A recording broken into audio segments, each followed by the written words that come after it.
Capítulo 709, Força e Fraqueza 1. Yondra havia parado de ofegar, mas ainda estava longe de ser forte o suficiente para lutar. Lit deu a ela um frasco alquímico que Solos preparou para ele, que continha todos os nutrientes necessários para uma recuperação rápida após ser ferido. Obrigado pela oferta, mas eu já tomei um tônico. Mas não faria nada além de drenar minhas energias. Yondra recusou educadamente. Isso não é um tônico. Vai complementar os efeitos da poção que você já tomou.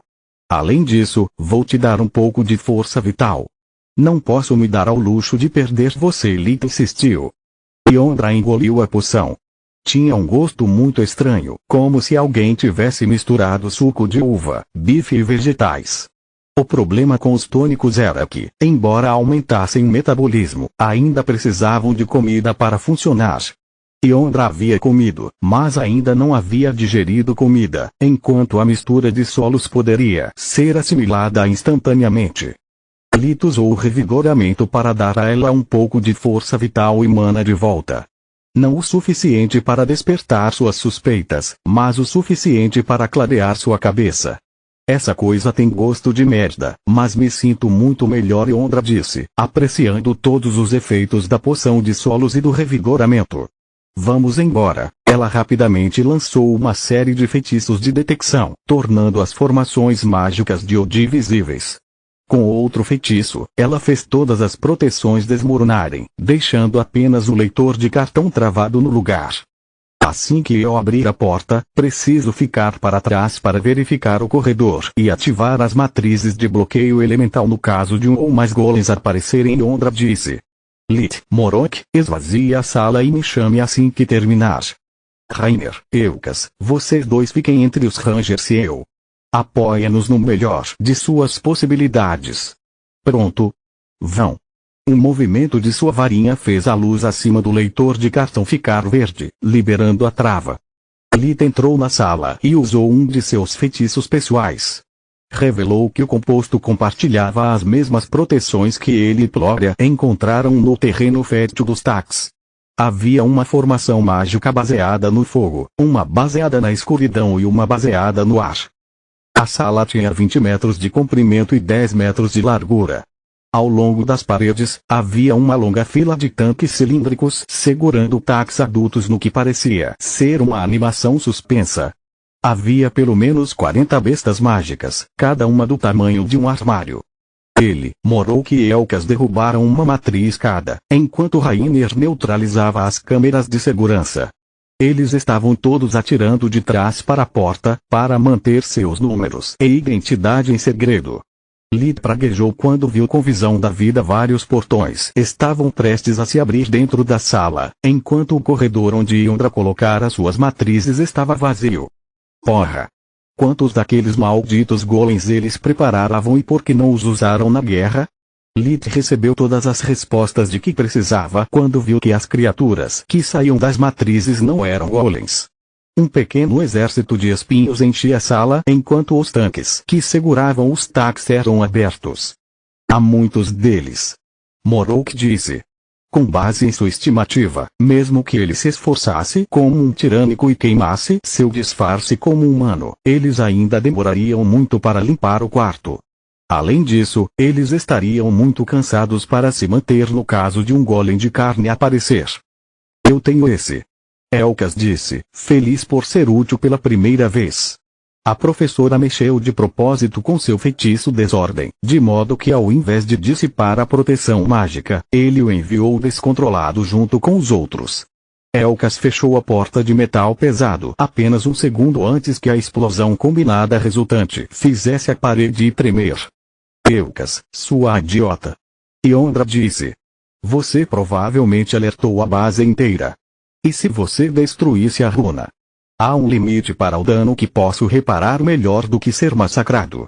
Ela respondeu.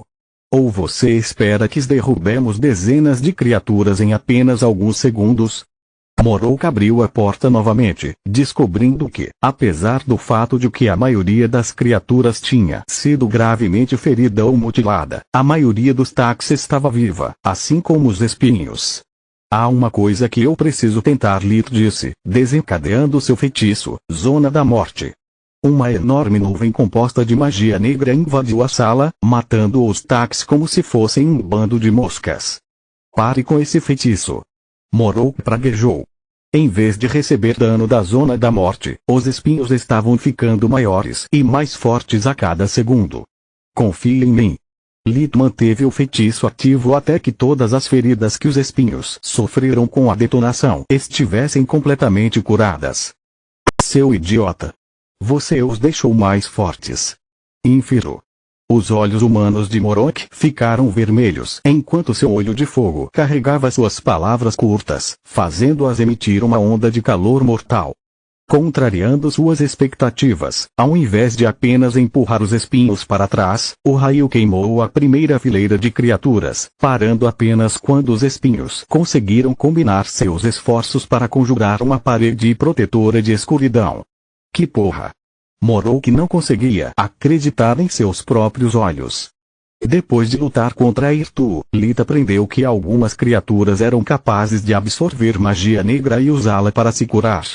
Durante a batalha na frente do elevador, ele notou como os espinhos não foram afetados pelo elemento escuridão, então Lito usou sua habilidade em seu próprio benefício. Para curar feridas tão severas e fazer crescer seus corpos, os espinhos precisavam de nutrição. Claro, eles agora estavam maiores e mais saudáveis, mas também exaustos, o que os tornava uma presa fácil. Os espinhos começaram a se alimentar uns dos outros, reduzindo seu número e ajudando o grupo de Lito a limpar o campo ainda mais rápido. Um novo conjunto de portões se abriu, deixando um exército de Koas invadir a sala. Eles não têm fim. Yondra, você precisa encontrar a maldita runa e rápido. Elkas usou suas ferramentas alquímicas para matar as feras mágicas enquanto ainda era capaz de falar e, se necessário, preparar mais feitiços. Yondra correu para dentro da sala, dando um pequeno cristal de mana vermelho para Rainer. Você fica de guarda no meu lugar. Não ative a matriz a menos que todos os golems entrem nelas. Não hesite em correr se você acha que não pode lidar com a situação. Yondra sumiu perto da porta que dava para a próxima sala, passando pelas linhas inimigas. Lito seguiu seu exemplo, para fornecer sua cobertura enquanto ela limpava o caminho. Ele enfrentou os Koas fisicamente, desencadeando sua sede de sangue para que eles se concentrassem apenas nele. As escamas duras dos Koas tornavam as lâminas inúteis, então ele e Morok empregaram armas sem corte para danificar seus órgãos internos. Para resistir à pressão do mar profundo, os Koas tinham corpos robustos e compactos, mas seus órgãos eram tão compactados que a onda de choque de cada golpe se propagava facilmente através deles. Infelizmente, viver ou morrer não importava para os Koas. Eles atacaram os Rangers em ondas, simplesmente passando por cima de seus companheiros caídos. Suas garras reforçadas por raios conseguiram perfurar até mesmo a armadura Skinwalker, enviando choques pelo corpo de Lito que o fez quase ter espasmos mais de uma vez. Os Koas não tiveram escrúpulos em usar raios, mesmo contra os seus próprios, usando as feras mágicas na frente como uma cobertura para seus feitiços. Um Koa não era nada comparado a Lito, mas parecia não haver fim para seu número e seu corpo continuava a sofrer ferimentos. Para adicionar um insulto a seus muitos ferimentos, Lito teve que evitar que os Koas passassem por ele. Se pelo menos um deles atrapalhasse o trabalho de Yondra, ela seria forçada a recomeçar do zero. Capítulo 710, Força e Fraqueza 2. Lito ficou na frente de Yondra, liberando todos os feitiços contidos em seus anéis para comprar um momento de descanso. A parede viva de Koas na frente dele caiu em uma rajada de lâminas de vento, enquanto uma esfera de magia negra desacelerou as seguintes ondas de criaturas, fazendo-as tropeçar. Por outro lado da sala, Morok não estava se saindo muito melhor. Mesmo com a força física de uma besta imperador e o poder de seus olhos, ele estava lentamente sendo empurrado para trás. Para piorar as coisas, os espinhos caídos estavam regenerando seus corpos, banqueteando-se com os corpos de seus inimigos caídos. Tentáculos verdes imbuídos de energia das trevas envolveram suas pernas e minaram sua força. Ele os cortou o mais rápido que pôde, mas eles liberariam esporos tóxicos misturados com magia negra que tornava difícil para ele respirar. Que combinação mortal, Morou pensou. Ataques são como infantaria pesada, Kuo são rápidos e blindados como unidades de cavalaria, enquanto espinhos são quase imortais. Eles só precisam se alimentar de inimigos caídos ou aliados para se reconstruírem ou até mesmo aumentar seu número. Temos sorte de que eles são completamente incapazes de cooperar ou já estaríamos mortos. Assim como Ranger e Ari avaliou, as 3 bestas mágicas combinadas eram uma ameaça igual aos golems. Infelizmente, os experimentos de Odi os deixaram loucos e incapazes de entender até mesmo a ordem mais simples. Quando tentaram usar itens escravos neles, não tiveram efeito. As bestas mágicas produzidas em massa atacariam qualquer coisa, menos seu mestre, até mesmo seus próprios parentes. Velho, você não tem um herbicida? Algo para matar todos eles de uma só vez? Ele perguntou a Eucas, enquanto a densidade de esporos ficava tão alta que tanto ele quanto os Koas estavam sufocando. Eu quero, mas isso mataria você no processo. Além disso, não tenho nenhuma garantia de que não alcançaria o outro lado do corredor e mataria Yondra também, a professora respondeu. Para ele, Lit e Morrow eram expansíveis, mas sem Yondra, ele estava ferrado. Entre outras coisas, Morrow era um mago de batalha, mas entre a natureza de seus oponentes e o local da batalha, ele não tinha como colocar sua especialização em uso. Não havia terra, todas as criaturas eram imunes a raios, a escuridão fortaleceria os espinhos e lhe ofereceria pouca proteção, e o fogo poderia prejudicar seus aliados. Lit teve o mesmo problema e nenhuma solução também. Acabei. Venha para dentro. Yondra gritou enquanto abria a sala. Você é louca. Morrow respondeu. Não deveria haver matrizes lá também. O que impede nossos amigos de simplesmente ir lá e nos seguir? Excelente ponto. Lit usou magia espiritual para pegar alguns Koas e jogá-los dentro da próxima sala antes de fechar a porta. Uma série de estrondos e chiados lhes disse que o lugar estava realmente protegido. Malditos idiotas, vocês tinham um emprego, e Yondra começou a entoar, enquanto Lit tentava todos os feitiços que tinha, na esperança de virar o jogo. Uma onda congelada livrou-se dos esporos no ar, mas nenhuma criatura parecia ser afetada. Uma enxurrada de jatos de fogo quase tornou o ar irrespirável e feriu os espinhos mais próximos, mas eles simplesmente usaram o tapete de cadáveres no chão para abafar as chamas e se rejuvenescer. Ele teria adorado usar as chamas de origem em um espaço tão confinado, elas o machucariam também. Ele ergueu uma parede de vento, fortalecendo-a com magia espiritual para dar a Yondra alguns segundos, mas durou apenas um. A pressão que o Koa exerceu foi muito grande. As criaturas não se importavam com sua morte ou com a de seus companheiros. Eram tantos e suas escamas eram tão duras que até mesmo as lâminas do vento cortariam apenas um deles antes de perder o fio. Yondra terminou seu canto, conjurando 4 paredes feitas de gelo que selaram as criaturas, enquanto um pilar de chamas se materializava no meio da sala. Fogo e gelo.